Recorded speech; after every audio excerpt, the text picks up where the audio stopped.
Hello everyone, welcome to Boxing Block Center, the home of Nigerian African boxing. And please, if you're new to the channel, make sure you click the like and of course the subscribe button right now.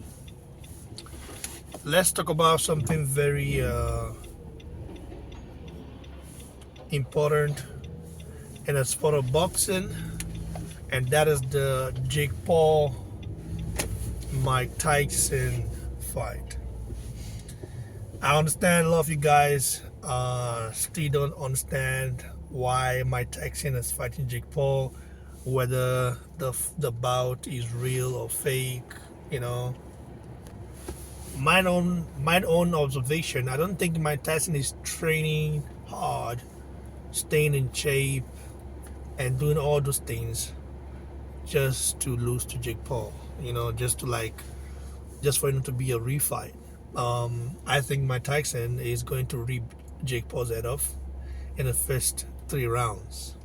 After that, I don't know what will happen because Mike Tyson is old enough to be Jake Paul's basically Jake Paul's dad. You know what I mean? Even Jake Paul's dad used to be a huge admirer. Is a huge admirer of Mike Tyson. That shows how much influence Mike Tyson had in his prime. You know, he's a huge name. It was a huge name in his prime, and still is a huge name. Now let's talk about something really important right here regarding this fight. I think Mike Tyson will rip Jake Paul's head off, but I feel Jake Paul might win. Jake Paul might try to tire out Mike Tyson and win by maybe might play dirty in a way. I don't know because Jake Paul is not a boxer. Yeah, he got into boxing out of fun for fun and stuff like that, and then just took the stuff serious. But it's different between fighting YouTubers and social activists and stuff like that, athletes, basketball players. The difference is very, very huge. You're fighting Mike Tyson, Iron Mike Tyson. Like, that's a different ball game entirely. So yeah, so I feel like Mike Tyson would do a job on Jake Paul. But I feel Jake Paul will use some certain tactics to win, meaning he wouldn't fight clean. Let's just say that. But yeah, in other news, Deontay Wilder is back. Deontay Wilder, he said, listen, he suffered an injury 2 years ago. He didn't really take it serious. He thought it was just nothing. Thought the injury wasn't really serious like that. And then he fought Joseph Parker and John Lee with the same injury. That is all. Listen, I'm not gonna say, oh, Deontay Wilder is back with another excuse, and stuff like that, because Wilder has made some ridiculous excuse way before, and we all know that, and people will always judge him with that. But looking at his current recent fights. Let's keep it right here, guys. Deontay Wilder did not fight the way we know him for. Deontay Wilder wasn't letting his right hand go. It's like he was scared to throw it. And that's one thing you have to notice about Wilder. There is no way in hell Wilder, has been scared. Wilder was scared to throw it, let his right hand go. There's no way in hell. But somehow, he didn't let it go. Against Parker, against John Lee, it took him on the 5th round to try let it go, but it wasn't the same. It doesn't have that snap. That snap in that Wilder you used to have when he throws a right hand. You can just tell, like, this is not a rocket science. But I understand that some people might not believe water because of this excuse of the excuses made in the past. But I would say this: I think water was really injured. I think so. You might not believe it, but I think so because he did not let the right hand go. And now Wilder is trying to silence his critics. He took a dig at Stephen A. Smith. He took a dig at TalkSport, all those people that say he should retire and said it's done. One thing I don't understand though, I don't understand boxers or uh, pundits telling fighters to retire, like trying to force them to retire. I think that's very unprofessional because you are not the one to tell a fighter to retire, especially when that fighter has been in the game for a long time. Of course, I know even some boxers told him to retire, but a boxer knows when to retire because his body will tell him to retire. Wilder, on the other hand, is saying, listen, he's still very much him. Okay, he's had to fix some stuff, and he's gonna be back. I'm hearing that the Ngannou fight is a huge one and is being negotiated. Even Wilder, I tell you right now, the reason why I'm happy that Wilder's coming back is because we need Deontay Wilder. We need him. It's not like, oh no, we need this guy. We need him because if you look at the division right now, we don't have a lot of character anymore. You know, Joshua has always been his own kind of character, very humble and stuff like that. Outside Joshua, Wilder is this guy that brings that energy. Fury is this guy that is like, he's he's very mouthful. He talks, a lot. He talks a lot of trash. At least it gets you excited for something, you know. Usyk, on the other hand, is a very different guy. Not like that at all. Very different. And Usyk, yeah, I mean, Usyk deserves to be at the top that which he is. But I'm just saying, like, when Wilder was champion or Fury, and then Fury, I don't want to say much about Fury because Fury ducked a lot of fights. At least Wilder didn't duck fights. Okay, outside the Joshua fight, there's still this blame game that's going on and stuff. But yeah, after the Joshua fight, Wilder, I don't think has turned down fights.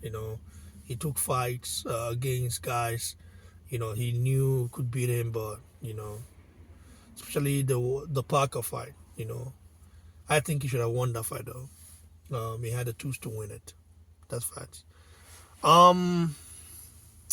Yes, it is very interesting how the heavyweight scene has shaped up, but we have a lot of big heavyweights coming through. We also have the ones who are going to the top, like Marty Bakole, Adit Kabayar. Those guys are going straight to the top very soon. Dubois is also there, saying he will fight anyone, but we know that is not true. Anyways, that's it for the Wilder comeback. And then for Joshua, we know that the rematch between him and Dubois is not happening next because Joshua sustained injury and he can't make it for February. February because Dubois wants to fight in February. But you know what's funny though? If Dubois was as big of a name that Flanquarin wanted to make him be, well, I think he would have picked up an opponent already. The thing is that Dubois, despite being Joshua, still can't sell out Wembley Stadium or huge arena like that, unless he fight a credible fighter. Because right now Dubois is at a point where there is nowhere to go anymore. Frank Warren cannot cherry pick for you. After his next fight, he's got to face one of the top dogs. Bakole is the guy he doesn't want to face. So many things happen in sparring, bro. I know you don't count sparring, but Bakole is the guy that stylistically it is a bad matchup for Dubois. Bakole will break Dubois. he will break him. He will take his punch and he will give back. So Dubois had a lot. He has quit before twice, so he will quit again against Bakole. That I can guarantee you because of the style. The style of Bakole is George Foreman style. I don't know. It's just he doesn't really throw his punches. He doesn't throw it with intention to hurt you, but it would hurt you. That's just how that guy is. It's just something that it's just the way he fights is just different, man. You know, you have to give Bakole a whole lot of credit because, but I understand that right now a lot of people are avoiding him. Joshua called him out. Joshua wanted to fight him wants to fight him in Africa, and I think that fight is still a huge fight. Joshua is still a name, still a big name. So Joshua's next fight has to be carefully drafted because you don't want to be like taking loss and stuff like that. You know what I mean? In my opinion, Joshua's weakness is mental, not really physical.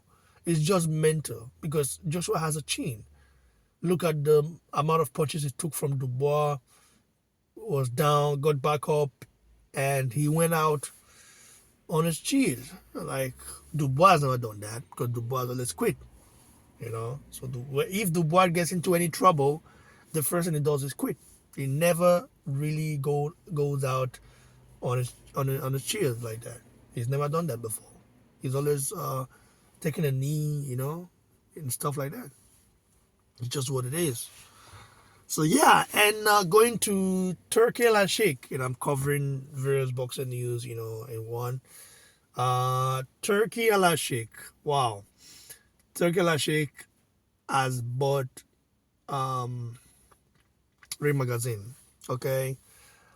Turki Al-Sheikh now owns Ring Magazine. That guy is a strategic guy because what I'm saying right now, you guys are not seeing it. Turki Al-Sheikh is trying to make Ring Magazine the only legitimate belt in boxing. And if you look at Ring Magazine is not the oldest. I think it's one of the oldest belts ever, and it is such a prestigious belt. And it lost its value sometime, with people writing some crap about some fighters. There were some writers they had there that were that didn't favor a lot of fighters. They always talk down on other fighters. But now I think Turki Al-Sheikh is trying to balance things, and he said that he's gonna be independent. Riyadh season would not influence Ring Magazine. Like it will be an independent body. With excellent writers, and stuff like that. And yeah, I'm looking forward to what was a play here because I think the governing bodies need to tighten up their seatbelt and do the right thing and not say, oh yeah, it doesn't matter. No, because Turki Al-Sheikh can actually buy your organization if he wants to. Imagine him doing that. That would be crazy. But I don't think WBC will sell though. Maybe they will sell for. Master Slimman is a guy. Is a very hungry money guy. Oh, a money hungry guy. So yeah. But I think it is good for boxing. Riyadh season has been good for boxing so far. Everything these guys have done have been good for boxing. And I'm really, really intrigued to see how everything plays out. Wow, it's not easy, man. Well, I watched the Jaron Booth Ennis fight against the Ukrainian guy. I can't pronounce his name. Nice fight. Ennis didn't look himself. I think he wanted to knock that guy out by fire by force, but when you look for a knockout, it doesn't really come. And I think that's one thing he needs to know, and he needs to basically just fight without the intention of a knockout. with no intention of knocking anyone out. Just go there, do your job, do your thing. He's a very powerful guy, but the guy took a knee though as well because he was about to get knocked out. Took a knee, conserve his energy, stuff like that. Very smart move. Anyways, that's it for today. Catch up with you guys again very soon. I know you guys have been expecting me to at least update you guys, and I've not been that active here, but I will try to be as active again. I've been doing some stuff, traveling, family, and other projects. I'm doing works all together basically. So yeah, I'm doing my best. Catch up with you very soon. God bless you.